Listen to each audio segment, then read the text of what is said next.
We're live. Hello, everyone. Welcome to the 2016 Global Dialogue on Waste. My name is Ranjith Annepu, and I'm an environmental consultant and also a co-founder of Be Wastewise. This is the fourth consecutive year for the Global Dialogue on Waste. And for today's panel discussion, I'd like to thank Jane Patton and Faye Christoforo for making this possible. Dianna Cohen of Plastic Pollution Coalition is the curator of this theme on oceans and plastic pollution. And we're sorry for not being able to bring you Alvaro Arpa from Spain, an artist, and Ajay Skoot from Germany, another artist, and Pandora Thomas. We hope to have them join us in future, but you should definitely check their art installations out. They're amazing. In today's panel and throughout the Global Dialogue on Waste, we're bringing some of the best minds together to explore the role of managing wastes in improving well-being. I don't have to remind you how important oceans and their health is to well-being. And if you have any questions or comments, please use the hashtag #WasteDialogue or #PlasticPollutes to tweet them. You can also use the live chat window on the website, www.wastewise.be.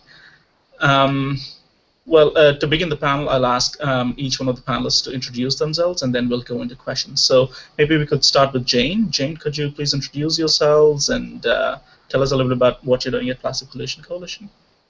Absolutely. Thanks, Ranjith. As you said, my name is Jane Patton. I am currently in my 3rd month and 5th year with the Plastic Pollution Coalition, and I'll explain that. So I started working with the group about 5 years ago in a part-time capacity, and in the last 3 months have come on as managing director.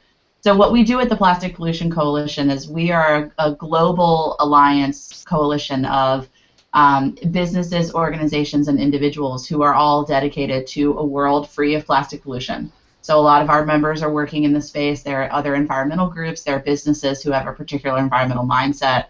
And we bring people together into a common space to help amplify messaging and also to help collaborate on work to create a space to do that. We also run a lot of education campaigns, and we have a big space in which we make information accessible to people on how they can become plastic-free. So we are, as I said, we're a global organization, and in the work that I do as managing director, I help work on strategy for the organization. I help represent us both in the United States and internationally. And I work with the rest of our staff to really curate programs that lead toward positive social behavior and culture change away from disposable plastics and toward a world free of plastic pollution. Thank you, Jane. And Faye, could you go? Yeah, absolutely. Thanks, Raji. So my name is Faye Christoforo. I am co-director and director of campus coordination with the Post-Landfill Action Network, or PLAN for short. We are a network of student leaders across the country working towards zero waste by building innovative and sustainable programs on campuses. So we help with best practices guidance for projects, kind of give campuses the toolkits that they need and student leaders on those campuses to build these projects that help to reduce the waste output by campuses.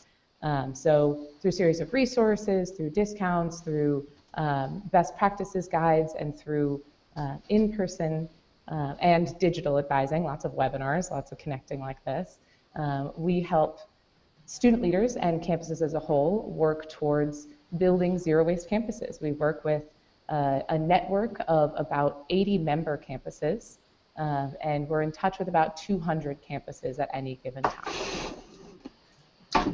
That's great. 200 campuses is a lot. It's a big organization, I'm sure. Oh, actually, we have 5, now 6 staff members, so not really.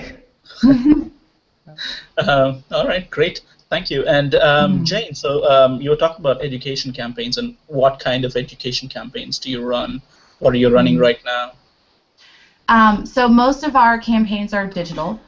So we call it our Citizen Activation Hub, which is the umbrella term for our social networks, including Facebook, Twitter, Instagram, Pinterest, And I think there's a Snapchat presence, but don't quote me on that. We're still working on it. And we map that with our website and the blog, Plastic Free Times, that we have on our website. And we're really trying to reach people where they are to move them, specifically individuals, toward behavior change, but we're also moving a little more toward, I hesitate to say, but a little more organizing to put some pressure on institutional change and possibly retailer or industrial change.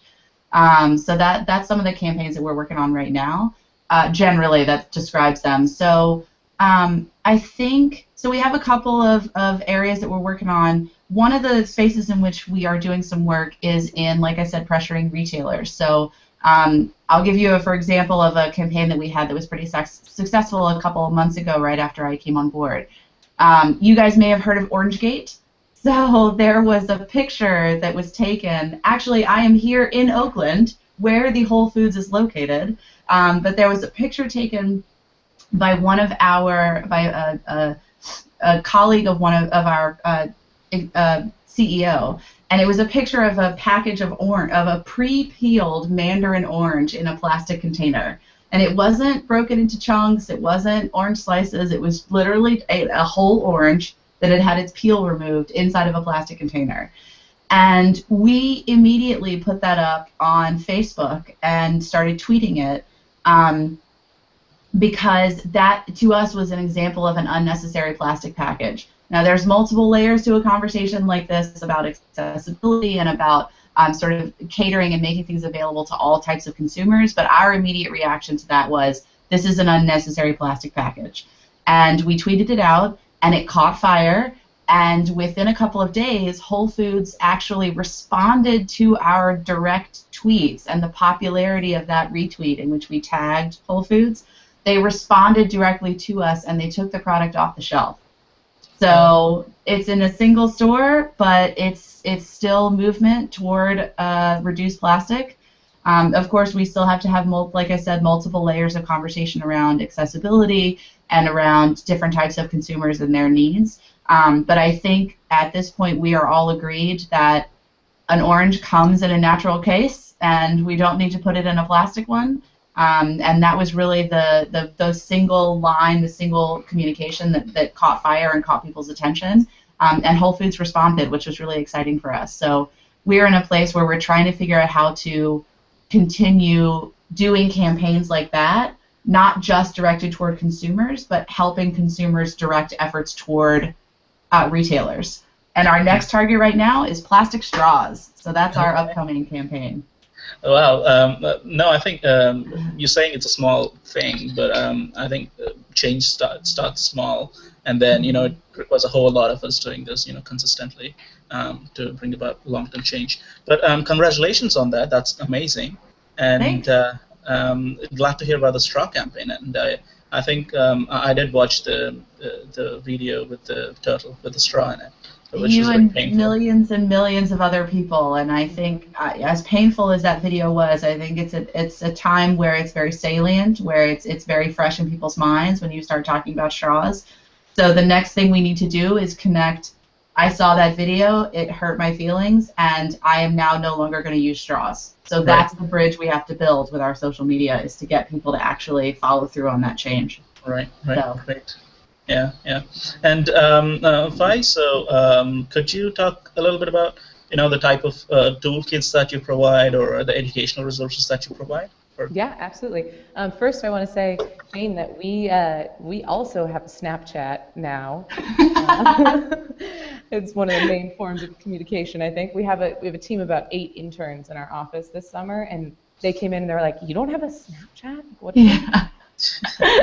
We'll get there someday. We'll catch up. Yeah. What's Snapchat again, and why is it required? Oh my gosh. See, that's essentially where I am. I'm like, there's this thing called Snapchat, and I don't understand what it is. We're delving into the world of geo-filters. Oh, great. Yeah. I know what that is in the context of email. I'm not sure about Snapchat, so. Yeah, so sorry, to get back to your question. So I want to start just kind of like at day one, really quick. So Post-Landfill Action Network is a 3-year-old organization. We are kind of a baby, a newcomer to this field. And we started off of a student program on the University of New Hampshire campus. So in his first year, our founder, Alex Freed, saw that during move-out season, dumpsters were just overflowing with usable materials. There would be futons. I'm sure people have seen this happen on campus. People call it like hippie Christmas. You can really just walk around and get tons of free stuff. And the problem with that is all of this usable, totally usable, usually about 1-year-old stuff is going to a dumpster to then be sent to a landfill or an incinerator. And then the next year, students are coming back and they're buying the exact same stuff year after year after year. So in his second year at UNH, Alex really joined together with a group of people. He made kind of a student leadership group, and they started a program called Trash to Treasure. And they went around and they collected all of this stuff. They stored it over the summer in big containers on the campus. They cleaned it, they sorted it, they organized it, they priced it, and then during move-in season, they held a big yard sale, and they sold it right back to the students who had tried to throw it away the year before, both keeping that stuff from going to the dumpster and keeping them from buying the new stuff. They were able to buy just like that slightly used stuff. And so after Alex graduated, he had been getting so many people asking him, how did you do that? How did you start something so big? How did you fix this problem? And how do we do that too? And so he decided to start a nonprofit, and that became PLAN, Post-Landfill Action Network. In our first year, we worked with about 9 campuses to start and run that exact same program. Every campus does it a little bit differently, but for the most part, it's pretty much the same. And these programs are self-sustaining financially and student-led and pretty unique in terms of sustainability programs on campuses around the country. So after that first year, we held our first Students for Zero Waste conference. And that conference was really just a melding of the minds of all of the, I call them trash nerds. People like us who are really interested in this stuff and who are just looking for ways to get involved. And at this conference, we figured out like there are not just move-outs that create incredible amounts of waste. There are so many incredible projects that students can work on, so many solutions, so many different solutions to the problems that are happening on college campuses. And so this really grew into what we do now, which is advising not only for move-out programs, but for every single type of zero waste campus program, composting, banning plastic bags, transitioning to reusables, recycling carpets and mattresses and things like that. And so what we've done is we really have a core of curriculum that is training of just general leadership and organizing practices. And we communicate this via webinars. So as I mentioned, and I introduced myself, a lot of communication, exactly like what we're doing right now, talking at a screen, really broadcasting. It really goes along with the WasteWise philosophy of taking information and broadcasting it as widely as possible. And having these training webinars where we talk about what is the best process for communicating information across campus? How do you build an effective flyer? Who are the different departments on campus that might have funding for this kind of thing? Those are all the kinds of things that we talk about. I think we just lost Ranjith. I think we did too. I'm sure he'll find us again. Yeah. Yeah, so those are all the different kinds of things that we talk about in these webinars. And we have built a series of manuals, one of which we worked with the Plastic Pollution Coalition on, which is really cool that we're both on here. Yeah. We've built a series of manuals that are collated best practices from campuses across the country that they have case studies, and they kind of teach some of the basics on what does it look like to start this program, what does it look like to get it running. If I can remember all of the manuals off the top of my head, we have the Move Out Manual, which was the first one that we created. We created that 2 years ago, and then, or I guess 3 years ago. We have the Expanded Recycling Manual, where we talk about recycling rugs and light bulbs and foam and styrofoam and batteries and just all the weird things. There's even a section on medical waste. Wow. We have the free and thrift store manual, where there's case studies and trainings on starting your own free and thrift store on campus. We have the waste audit manual, pretty self-explanatory, how-to guide to do a waste audit. The food recovery and composting manual. This one was really extensive. We had to start, I'm sure folks on here are familiar with the waste hierarchy. Food waste has its own hierarchy, and the top of that is recovering food to be used to feed people. So we really try to concentrate on that, but a big part of that manual is about building a campus-wide composting system, an effective campus-wide composting system, because that's something a lot of campuses are struggling with. We have, let me think, I think the next is the plastic-free manual, and that's the one we worked with the Plastic Pollution Coalition on.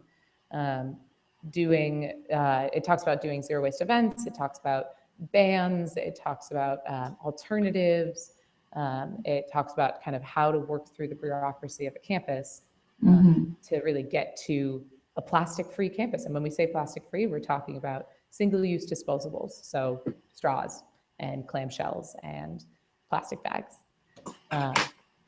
Yeah, so I'm not sure what to do with that, Ranjith. Let's just see if we can continue this conversation a little bit. So as I'm hearing you talk about your manuals, that's actually one of the things that Plastic Pollution Coalition works on as well. So we have a whole series of guides that we're working on, some of which are already published on our website, and we're rolling out additional guides right now.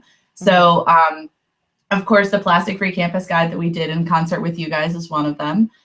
We also have a really good guide on plastic-free towns, so how to work toward bans of different types within your local town, and how to connect with different members of PPC who are working on that issue. And then we also have right now plastic-free touring, and also sort of the other side of that is plastic-free on set, so how to get large movie sets and concerts and tours and things like that actually produce quite a lot of plastic garbage, how to get them to be plastic free or at least seriously reduce plastic on set.